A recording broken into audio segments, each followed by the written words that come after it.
So my name is Mabe Kyle, and I am from Grant County. I live on a farm with my family, and I work in the social services field. I am hoping to become an expressive arts therapist. Maker of poetry, pottery, and photography, who loves being creative. Adventurer who calls many places home across border lines. Builder of community who enjoys being active, embracing their friends, family, and their neurodivergent mind. Keener for desserts served at every meal with the sweetest tooth you may find.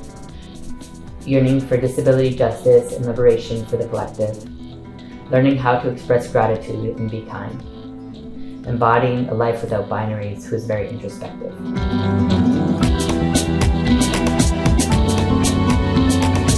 Trans people are like 6 times more likely to have ADHD and like 5 times more likely to have autism or something like that. Mm-hmm. So I have ADHD, and I was diagnosed in just after my 25th birthday. I had known that I had ADHD since I found out what it actually was, but because of my undiagnosed and untreated ADHD, I procrastinated and postponed and forgot about making doctor's appointments, and so it took about like 4 years before it actually happened. Having ADHD was like difficult, especially like not knowing that I had it, because I often felt like a failure, and other people made me feel like a failure for like always being disorganized and always being late and always like doing all the ADHD things. And yeah, so that was hard, but I think like in the past year, coming to accept and understand my ADHD more and learn a lot more about it has helped me like overall in my life. I'm happy to be neurodivergent because I feel like it also is what helps me be creative, and I really value my creativity.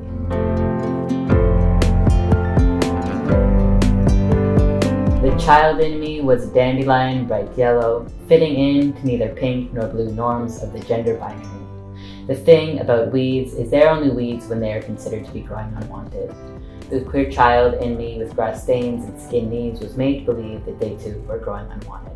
Cut down and picked on to make smaller, excluded from bouquets of flowers. I never did fit in with the girls, nor did I fit in with the boys either.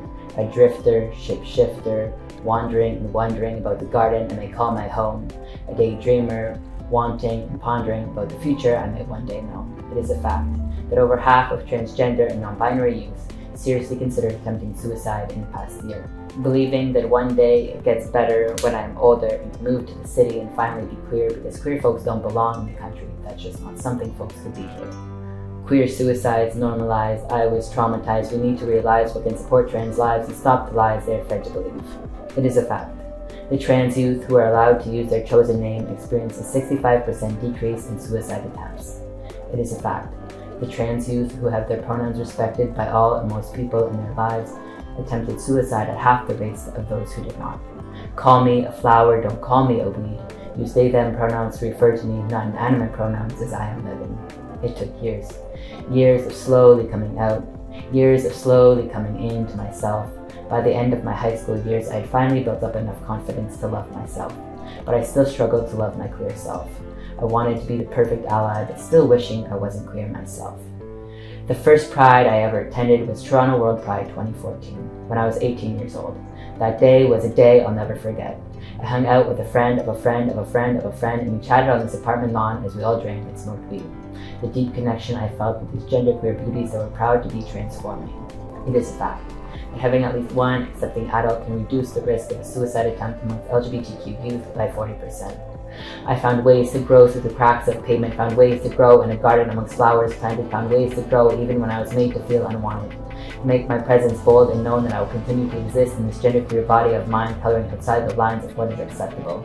Finding ways for self-healing, making friends with people who are queer and trans, consuming queer culture in every way that I can. Let worlds of rainbows shine from my sweat and tears. Continue to survive with what I've been given despite my biggest fears. Grow with what I've been given over the years. Find ways to transform light into energy. The lion in me roared as I continued to survive, find ways to thrive. I stayed alive. I was 22 when I finally cut my hair short again, came out as genderqueer on my Instagram, living halfway around the world in a supportive community.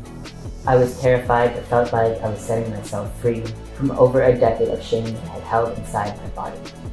Me being proudly out as non-binary is me giving a hug to my childhood self, holding them in my arms tight and letting them know everything is going to turn out alright. Not in a "it gets better" way, but in a "you are fucking fierce and resilient and beautiful for existing" way. It is a fact that 67% of transitioning people thought about suicide pre-transition and only 3% post-medical transition. I'm standing here center stage more than my wildest dreams believed I could ever achieve. I'm alive, I'm present, I'm here, and sure as fuck I'm queer. I'm queer in the country where my rural roots ground me, creating community so all rural queer youth can feel a sense of belonging. You can take the queer kid out of the country, but you can't take the country out of the queer kid. You can't take the country out of me. And now my wildest dreams are that every queer youth can have stories of happy queers, so they can believe their life is beautiful because of their queerness, not despite their queerness. It is a fact. The trans youth who have fully socially transitioned and have been supported in doing so do not have elevated symptoms of depression compared to everyone else. Let the lion in me roar as I transition into a white flower full of seeds. Let the wind pick me up and carry me. Let me fly in the sky and land wherever the wind takes me. You may bury me, but I will grow again. Bring new life. Let my wishes take rides. Let there be a garden of wildflowers that were once made to believe that they were weeds. Let them grow and make their home together. Let them be each other's family. Let them nourish the butterflies who have transformed through metamorphosis. Let them nourish the bees making sweet honey. Let them enrich the soil through their gifts uniquely. Let none of their petals be love me nots. Let them thrive. And I dream of a future where trans lives are celebrated and embraced, where trans youth feel at home in their bodies, and my childhood's most wildest dreams, that I could survive, in all glory, genderqueer beyond belief. And I pray to thank God for the gifts they have given me, queerness being the most beautiful gift of them all.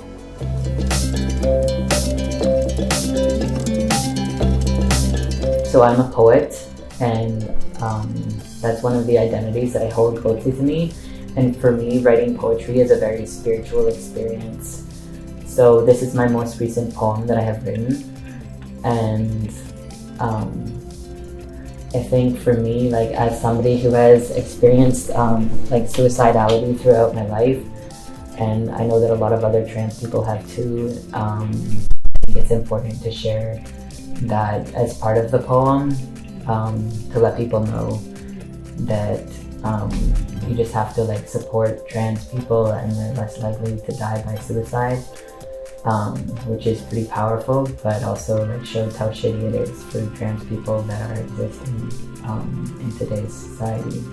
I think there's different aspects of the poem that were like important to me of putting in there. Like the first time that I had attended Pride, I was not out at that time, and I was afraid that like I was out to my family, but that was about it. And I was afraid that and I was just as queer, not as trans. And I was afraid that like people would find out that I was queer, and I was by attending Pride and everything. But I had met these really cool people when I was there, and they had like an impact on me. The one was studying gender studies in university and was telling me how they were like really depressed, but how much they loved what they were studying and how that brought them a lot of passion and everything. And I decided to do gender studies as my degree. It was the summer before I was heading into grade 12 that I had attended this Toronto's World Pride. The other experience that was like important to me for heading in was when I cut my hair short again. Because I had short hair when I was a small child, like when I was 10 years old or whatever, but then because I was bullied for looking like a boy and a lesbian, I decided to grow my hair long. So from the time I was like 10 until I was in grade 9, I didn't even cut my hair, like at all. I just maybe had an odd trim, but like I continued to grow it and grow it and grow it. And then I finally like cut my hair short when I was in my 4th year of university. And I was living in India at the time, and I just had like, I was attending an all-women's college, but there was like a lot of queer folks and trans folks that were there, and a lot of people that like had short hair too, and it was really cool. And I felt like since I was halfway around the world, it's like time for me to do it, because I was far enough away from who I was then, but also where I was then, that I had the comfort in just being able to be free when I was living in India. When I was in high school, I had gone for a year-long exchange to France, and I really loved my experience there and the experience of doing exchange, but I wouldn't necessarily want to live in Europe again. So I was thinking of different places that I would want to go, and I had been to India to visit a friend that I had made in France that was another exchange student with me, and I went for 2 weeks to go to her sister's wedding when I was in my first year of university, and I had a really great time. And India is such a massive and diverse country that I knew I wanted to go back and live there and really experience it, because that's how I had experienced most of my travel up until that point. I was thinking about places that I wanted to go, and I knew that India would be a very unique experience. There was so many benefits of me going there for that year to study, and at the time I was wanting to teach English as a foreign language for my career. But India is not a country that you would necessarily do that in, because of colonial history. A lot of people, especially the wealthier ones, speak perfectly fluently English.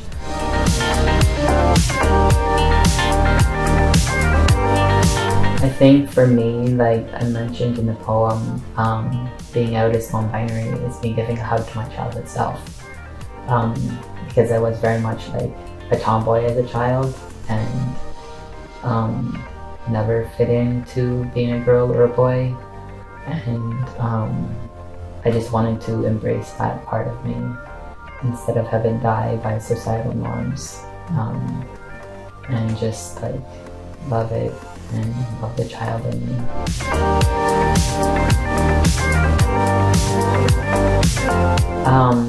So I live on a farm with my family, and I feel like when I was growing up, there was always this narrative of if you want to be queer, move to Toronto. And I had believed this, and I had gone to Toronto for my undergrad, and I hated it in Toronto, and decided that I wanted to be at home. So by my third year of university, I had moved home and commuted to university for that year, and I got re-involved with my home community. And I think during this past year too, I created an organization, ROCQY, the Rural Ontario Community of Queer Youth, and we have online programming for rural queer youth, so that they can have a sense of belonging and not feel like they have to move to Toronto. Also, if they're not able to move to Toronto, then they can still live their lives happily where they are and just feel a sense of community and be in community with other queer folks. Because for me, that has been integral to my growth, is being in community with other queer and trans folks. And I'm very grateful for the queer and trans folks that have been in my life.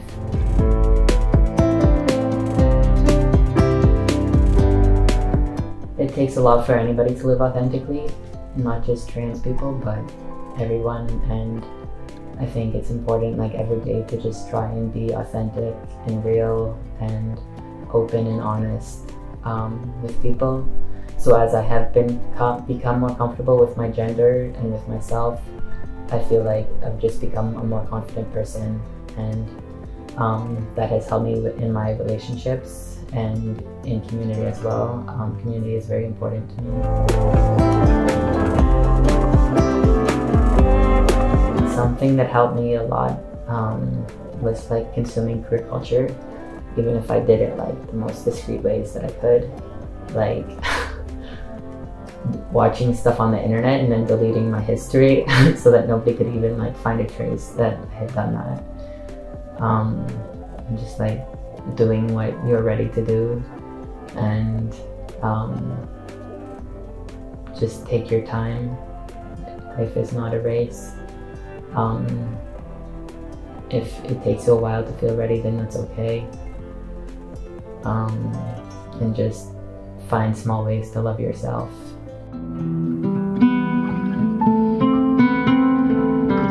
I'm grateful for my transcestors. I'm grateful for the paths they have paved and the battles they won, who have left a long legacy. I'm grateful for my queer elders, who can share oral and living histories, who can tell me stories of what it was like during the bathhouse raids and Stonewall riots, who can tell me stories of survival during the AIDS epidemic, who let me know what it is like aging in a trans body, what it is like aging in a queer, loving family. I'm grateful for my queer mentors, who empower me, who remind me of all that I am and who I am destined to be, who have taught me so much and continue to teach me. I'm grateful for the queers that come after me, bringing fresh ideas and new understandings, creating art and bringing life and meaning, reminding me of what it is like to be a child and what it is like to be a teen. I'm grateful for my intergenerational queer relationships. They bring me confidence and a feeling of home. They support me and let me be who I am. I'm grateful for my intergenerational queer relationships and the life they allow me to live. There's so much stories left untold.